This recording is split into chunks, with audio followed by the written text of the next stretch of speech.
জুলাই হত্যার বিচার ও সংস্কারের আগে নির্বাচন নয়, বগুড়ায় এনসিপির পদযাত্রায় বললেন নাহিদ ইসলাম।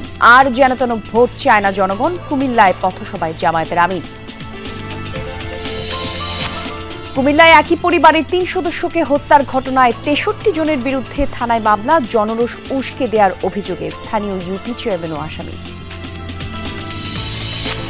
ঢাকা চট্টগ্রাম মহাসড়ক দাপিয়ে বেড়াচ্ছে অনুমোদনহীন 3 হুইলার, উপেক্ষিত উচ্চ আদালতের নিষেধাজ্ঞা। ঢাকা খুলনা হাইওয়েতে বেড়েই চলেছে মৃত্যুর মিছিল।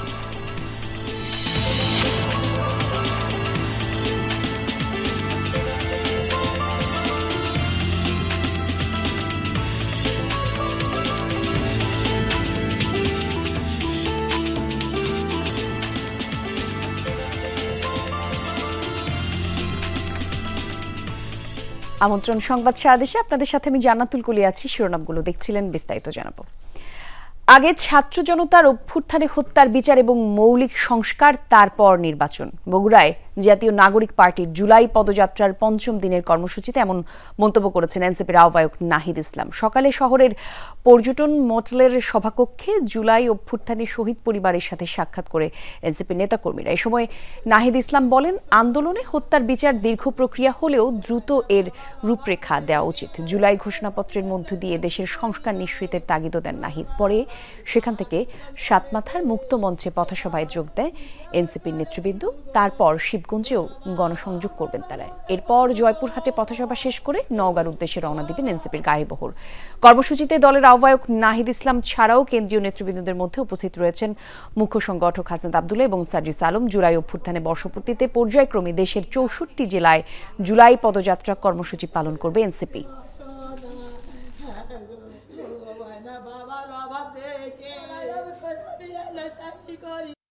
এই বাংলার মাটিতেই শেখ হাসিনা সহ আওয়ামী লীগ এবং যে সকল পুলিশরা গুলি চালায় আমাদের ভাইদের মারছে, বোনদের মারছে, আমরা তার বিচার নিশ্চিত করব। বিচার সংস্কার, তারপরে নির্বাচন। এবং বিচার বলতেছে তারা হয়তো দেরি হবে, অনেক সময় লাগে, কিন্তু বিচার শুরু করতে হবে, বিচার দৃশ্যমান করতে হবে এবং বিচারের রোডম্যাপ দিতে হবে। আর এই বিষয়ে আরো জানাতে বগুড়া থেকে যোগ দিচ্ছেন সহকর্মী মেহেরুল সুজন। সুজন, সকাল থেকেই এনসিপির পদযাত্রার খোঁজ খবর আপনি রাখছেন। এখন কোন পর্যায়ে রয়েছে পদযাত্রা এবং পরবর্তী সভা কখন শুরু হবে সে বিষয়ে আমাদের একটু জানাবেন।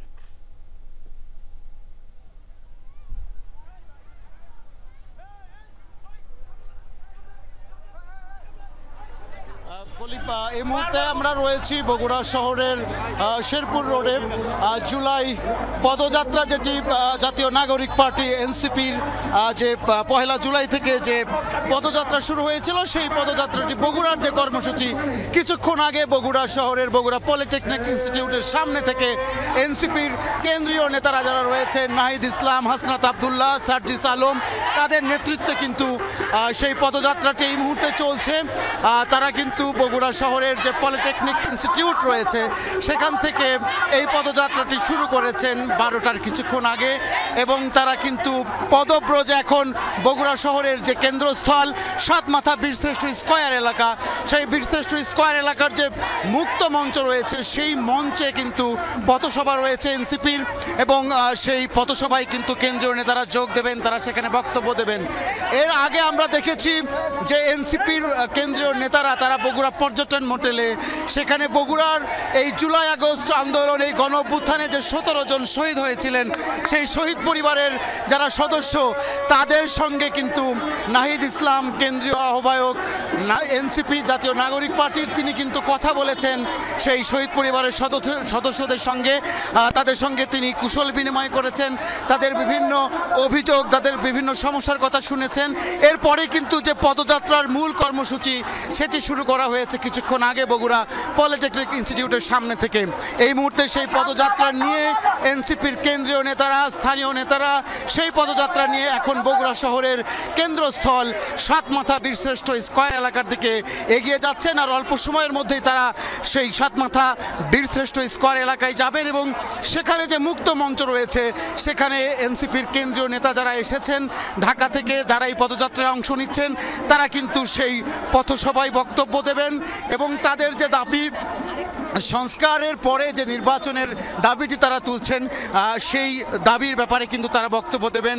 এর আগে কিছুক্ষণ আগে গণমাধ্যম কর্মীদের সঙ্গে এনসিপির আহ্বায়ক নাহিদ ইসলাম কথা বলেছেন এবং তিনি যেমনটি জানিয়েছেন যে আওয়ামী ফ্যাসিস্ট দোসর এবং যারা খুনি তাদের বিচার এবং রাষ্ট্রীয় যে সংস্কারগুলো রয়েছে সেই সংস্কার শেষে আসলে নির্বাচনের যে রূপরেখা বা নির্বাচনের যে প্রক্রিয়া সেটি শুরু করতে হবে। এনসিপির নেতারা কিন্তু এরকমটাই কিন্তু এখন পর্যন্ত কিন্তু তারা আমাদেরকে ঘোষণা দিয়েছেন। এই মুহূর্তে আমরা দেখতে পাচ্ছি এনসিপির কেন্দ্রীয় নেতা সার্জিস আলম তিনি কিন্তু স্লোগান দিচ্ছেন এবং আমরা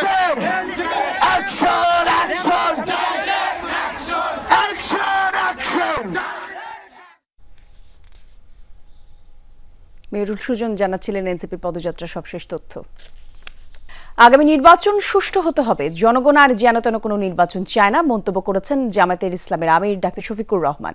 ফেনীতে একটি সভায় যাওয়ার পথে সকালে কুমিল্লার সদর দক্ষিণ উপজেলার পদুয়ার বাজার বিশ্ব রোড এলাকায় আয়োজিত পথসভায় এসব কথা বলেন তিনি। জামায়াতের আমির বলেন, বিভিন্ন জায়গায় রাজনীতির নামে চাঁদাবাজি লুটপাট লক্ষ্য করা যাচ্ছে। হুঁশিয়ারি দেন, দুর্বৃত্তরা যদি নিজেদের না সামলায় তাহলে জনগণই ব্যবস্থা নেবে। এ সময় নতুন কিংবা পুরাতন যে কোনো ফ্যাসিবাদী শক্তির বিরুদ্ধেই প্রতিরোধ গড়ে তোলার আহ্বান জানান ডাক্তার শফিক। আমরা যেন তেন কোনো নির্বাচন চাই না। বাংলাদেশের বিভিন্ন জায়গায় ইদানিং রাজনীতির নামে যে অপকৃপার উন্মাদ আমরা লক্ষ্য করছি,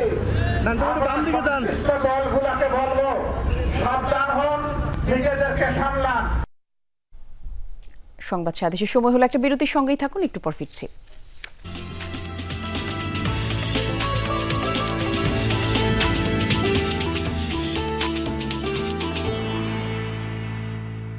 কুমিল্লার মুরাদনগরে মা, মেয়ে ও ছেলেকে হত্যার ঘটনায় স্থানীয় ইউপি চেয়ারম্যান শিমুল বিল্লাহ সহ ৬৩ জনের বিরুদ্ধে মামলা করেছে নিহতের পরিবার। এতে নাম উল্লেখ আছে ৩৮ জনের, বাকিরা অজ্ঞাত। মামলা পরিকল্পিতভাবে পরিবারটির বিপক্ষে জনরোষে উস্কে দেওয়ার অভিযোগ চেয়ারম্যানের বিরুদ্ধে। এরই মধ্যে গ্রেফতার করা হয়েছে ২ জন আসামিকে। এদিকে সে ঘটনায় দগদগে ক্ষত এখনও শুকায়নি। আসলে কি ঘটেছিল সেদিন? খোকন চৌধুরীকে সাথে নিয়ে এই প্রশ্নের উত্তর খুঁজেছেন সহকর্মী রেদওয়ান আহমেদ, ছবি তুলেছেন এসআরএস আলী। ৩ জনকে পিটিয়ে ও কুপিয়ে হত্যার ঘটনাস্থল এই ৬তলা বাড়ি। এখানকার এক ভাড়াটিয়ার ভাষ্য, ঘটনার দিন সকালে বাগবিতণ্ডা চলছিল। এ সময় স্থানীয় ইউপি চেয়ারম্যানও উপস্থিত ছিলেন। এরা সিলেসিলি করতেছে, সিলেসিলি করার মধ্যে মেম্বারের গায়ের মধ্যে কলারের মধ্যে ধরার পরে সবাই উঠে দাঁড়ায় গেছে। দাঁড়াচ্ছে এরকম একটা চড়তাপড় দিছে, চতুর্দিকে মানুষ ঘেরাও করে রাখছে, এরকম শব্দ পাইতেছি, সিলেসিলি করতেছে। তো তোমরা তাড়াতাড়ি বাইরে বলে আর এনে আমি গেট থেকে বাইরে জানালা সাইডে গেছি। তখন আমি নিচে দেখি যে রুবি খালার লাশ পড়ে রয়েছে। বৃহস্পতিবার করইবাড়িতে সংঘবদ্ধ পিটুনিতে নিহত রুবি আক্তার, মেয়ে জোনাকি ও ছেলে রাসেল মিয়া। রাসেলের স্ত্রীর অভিযোগ, আগের রাতেই পরিবারের সবাইকে হত্যার হুমকি দেয়া হয়েছিল। তার দাবি, ঘটনার পরিকল্পনা ও সূত্রপাত অন্তত ২৪ ঘন্টা আগে। স্থানীয় ইউপি চেয়ারম্যান শিমুল বিল্লাহ, তার বিরুদ্ধে অভিযোগ, তিনি ঘটনাস্থলে গিয়ে ইউপি সদস্য বাচ্চু মিয়া ও বাসিরকে উস্কে দেন মব তৈরি করে হত্যার জন্য। আমরা জানতে চাই তার বক্তব্য। আমি এটা বলছি, আমার মনে আছে ৪-৫ বার আমি এই কথাটা উচ্চারণ করছি যে আপনারা আইন কিন্তু কেউ হাতে নেওয়ার অধিকার নাই, কেউ নেবেন না। আমি অন্যায় করি, আমার প্রশাসনের সহযোগিতা দিন, প্রশাসনের হাতে সোপর্দ করেন। আমি যে দরদায় করি, গ্রামে অসামাজিক কাজ করে আপনার গ্রামবাসী তারা প্রতিহত করে প্রশাসনের সহযোগিতা নেন, প্রশাসনকে সহযোগিতা করেন। কিন্তু এই আইন কেউ আপনি একটা টাচ করার ক্ষমতা কেউ নেই। কুমিল্লার মুরাদনগরে এই ঘটনার কয়েকদিন আগে ধর্ষণকাণ্ড আর নানা অপপ্রচার নিয়ে ব্যাপক হইচই পড়ে যায় সারা দেশে। সেই ঘটনার রেশ কাটতে না কাটতে আরেকটি নৃশংস ঘটনায় থমথমে এলাকা। পরপর এমন ঘটনার পেছনে অন্য কোনো রহস্য বা ষড়যন্ত্র আছে কিনা সেটাও তদন্ত করে দেখছেন তারা। ভিকটিম তার বড় মেয়ে মামলা করেছেন এবং এজাহার দিয়েছেন এবং মামলা হয়েছে। বাবুল মিয়া এবং সবির মিয়া ২ জন আসামি গ্রেপ্তার করেছি এবং আমাদের অভিযান অব্যাহত আছে। পুলিশ বলছে, রুবি আক্তারের বিরুদ্ধে একাধিক মাদক মামলা আছে, তবু এ ধরনের মব ভায়োলেন্স অগ্রহণযোগ্য। অপরাধ করে কেউ যদি পার পায় তবে এর বিচার কি হবে জনতার হাতে? খুন কি তখন জায়েজ হয়ে যায়? এমন নানা প্রশ্নই ঘুরপাক খাচ্ছে জনমনে। কুমিল্লার মুরাদনগর থেকে রেদওয়ান আহমেদ, যমুনা নিউজ। গাইবান্ধায় অভিযান চালিয়ে অস্ত্র মাদক সহ 4 জনকে আটক করেছে আইনশৃঙ্খলা রক্ষাকারী বাহিনী। রাতে গোবিন্দগঞ্জ পৌর এলাকার হিরকপাড়ায় গোপন সংবাদের ভিত্তিতে অভিযান চালায় সেনাবাহিনী। এ সময় বিপুল পরিমাণ দেশীয় অস্ত্রসহ মাদকদ্রব্য জব্দ করা হয়। আর এই ঘটনায় আজাদ মণ্ডল, আসাদ মিয়া, মেহেদি হাসান এবং মোশাররফ হোসেন নামের 4 জনকে আটক করা হয়েছে। আটককৃতদের বিরুদ্ধে গোবিন্দগঞ্জ থানায় একটি মামলা হয়েছে। তাদেরকে আদালতের মাধ্যমে কারাগারে পাঠানো হবে।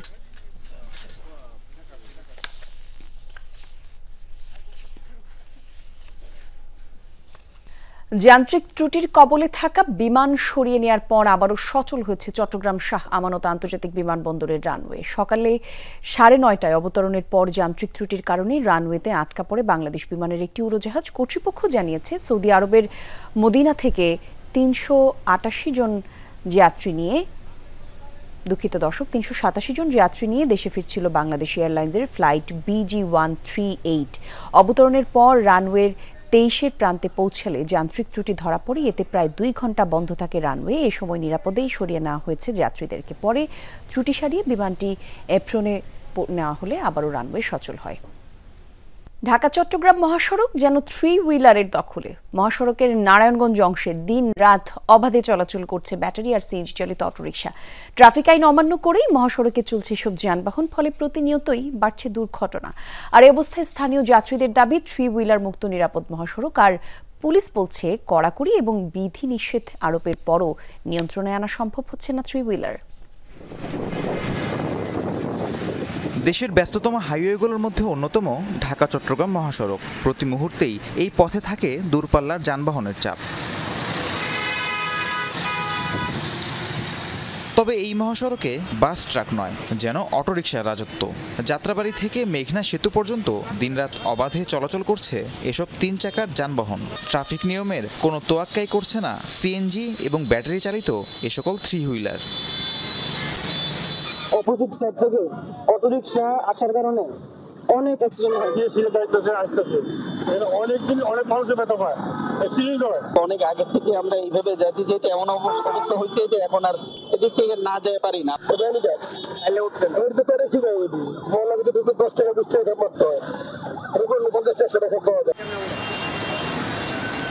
দূরপাল্লার চালকরা বলছেন 3 চাকার এসব যানবাহন মানছে না ট্রাফিক আইন। সিগন্যাল অমান্য করে চলাচল করায় দিন দিন বাড়ছে দুর্ঘটনা। হাইওয়ের বিভিন্ন পয়েন্টে ট্রাফিক থাকলেও তাদের চোখের সামনে চলছে এ সকল easy bike, autorickshaw, CNG.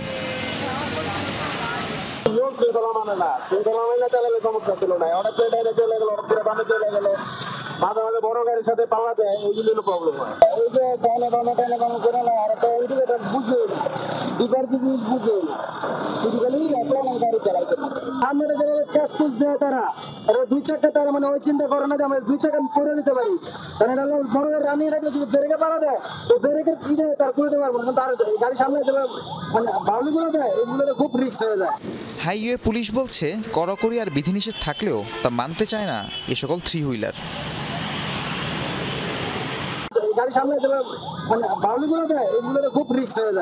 Highway police বলছে কড়াকড়ি আর বিধিনিষেধ থাকলেও তা মানতে চায় না এ সকল 3 হুইলার। এখন মানতে চাই না, তারপরে আমরা যত করি আমরা আইনগত ব্যবস্থা করব। আমরা নিয়মিতভাবে এদের বিরুদ্ধে আইনগত ব্যবস্থা নিই। 2015 সালে প্রজ্ঞাপন জারি করে দেশের সকল মহাসড়কে 3 হুইলার চলাচল নিষিদ্ধ ঘোষণা করা হয়। রাহিম সারোয়ার, যমুনা নিউজ। প্রাণ পটাটা চিপস নাকি বিস্কিট? এটা কি? এটা বাছাই করা আলু আর স্পাইসি সিজনিং এ প্রাণ পটাটা চিপস নাকি বিস্কিট, খেয়ে বুঝে নাও। গোপালগঞ্জ মহাসড়কে দিন দিন যেন বেড়েই চলেছে মৃত্যুর মিছিল। গত কয়েক মাসে বেড়েছে সড়ক দুর্ঘটনার সংখ্যা, আর তাতে ঝরেছে অনেক মূল্যবান প্রাণ। অদক্ষ চালক, বেপরোয়া গতিসহ একাধিক কারণে এইসব দুর্ঘটনার পেছনে কারণ মনে করছেন স্থানীয়রা। আর এমন পরিস্থিতিতে উদ্বিগ্ন এলাকাবাসী নিরাপদ সড়কের দাবিতে জোরালো হচ্ছে কণ্ঠস্বর। ঢাকা খুলনা মহাসড়কের গোপালগঞ্জ বিজয় পাশা এলাকা। মহাসড়কের বিভিন্ন পয়েন্টে অন্যান্য যানবাহনের পাশাপাশি নসিমন ও থ্রি হুইলারের অবাধ ঝুঁকিপূর্ণ চলাচল। একই চিত্র ঢাকা বরিশাল মহাসড়কেও। যানবাহনের মাত্রাতিরিক্ত গতি, চালকদের অদক্ষতা এবং এই দুই মহাসড়কে অপরিকল্পিত বাঁকের কারণে প্রায়ই ঘটছে ছোটখাটো দুর্ঘটনা।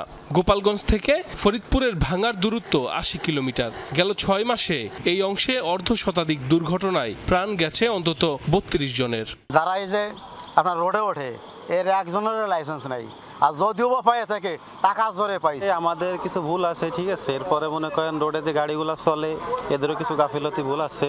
ছোট ছোট যে যানবাহনগুলা, এই যানবাহনগুলো তো হাই রোডে যদি না ওঠে তাই সাধারণ মানুষ তো দেখা যাচ্ছে বাজার ঘাটে এদিকে সেদিকে যা চলাফেরার জন্য তাদের কিন্তু এই রাস্তা ছাড়া আর কোনো তো বিকল্প পথ নাই। চালকরা জানায়, কোম্পানি থেকে নির্ধারিত সময়ের মধ্যে গন্তব্যে পৌঁছানোর তারা, অদক্ষ চালকের হাতে গাড়ি তুলে দেয়া সহ থ্রি হুইলারগুলোর দৌরাত্মে দুর্ঘটনার সংখ্যা বাড়ছে প্রতিদিনই। প্রত্যেকটা কোম্পানির ডিসিপ্লিন আলাদা আলাদা, সিস্টেম আলাদা আলাদা। সবাই কিছু কিছু কোম্পানির আছে ড্রাইভার কম থাকে অথবা অদক্ষ ড্রাইভার থাকে। আর বিশেষ করে মহাসড়কে অ্যাক্সিডেন্টগুলোর কারণ হচ্ছে যে আপনার এই যে কিছু ছোট গাড়ি থাকে, থ্রি হুইলার আছে, নসিমন, ভ্যান, রিক্সা, যেভাবে মানে গাড়িগুলো চালায়, দেখলে আমরা হরেন দিচ্ছি তাও শোনে না। নসিমন চালকের দাবি, প্রশাসনকে ম্যানেজ করেই মহাসড়কে চলাচল করেন তারা। এতে প্রয়োজন হয় না গাড়ি কিংবা নিজের লাইসেন্সও। গাড়ির লাইসেন্স আমার লাইসেন্স থাকবে কি বলেন? পুলিশ দ্বারা সব জায়গায় পুলিশ হাই পুলিশ অফিসার এদের একটা মাসিক আছে না, পেটের দায়ী উঠার লাগে, লোকজন সাইডে গরু বছর চলাচলতি করে এই জন্যই উঠা লাগে। মহাসড়কে সার্ভিস লেন না থাকা এবং সরু সড়ক দুর্ঘটনার অন্যতম কারণ বলে মনে করেন ভাটিয়াপাড়া হাইওয়ে থানার ভারপ্রাপ্ত কর্মকর্তা। জানান, দুর্ঘটনা এড়াতে নিয়মিত টহল, উচ্চ গতির যানবাহনকে জরিমানা সহ করা হচ্ছে সচেতনতামূলক সভা। হাইওয়ে রাস্তায় যে দুর্ঘটনাগুলো ঘটে এগুলো আসলে মূলত বেশিরভাগ ক্ষেত্রে বেপরোয়া গাড়ি চালানোর জন্যই হয়। এছাড়াও অনেকগুলো কারণ থাকে। দেখা যায় রাস্তায় থ্রি হুইলার চলে, আবার অনেক সময় দেখা যায় সার্ভিস লেন না থাকার কারণে, পর্যাপ্ত জায়গা না থাকার কারণে অনেক সময় গাড়ি প্রতিবন্ধকতা সৃষ্টি করে। মহাসড়ক দুটি 4 লেন করার দাবি এই অঞ্চলের মানুষের। সাইফ আহমেদ, যমুনা নিউজ। এই ছিল সংবাদ সাদেশের আয়োজন। এতক্ষণ সঙ্গে ছিলেন যারা, ধন্যবাদ।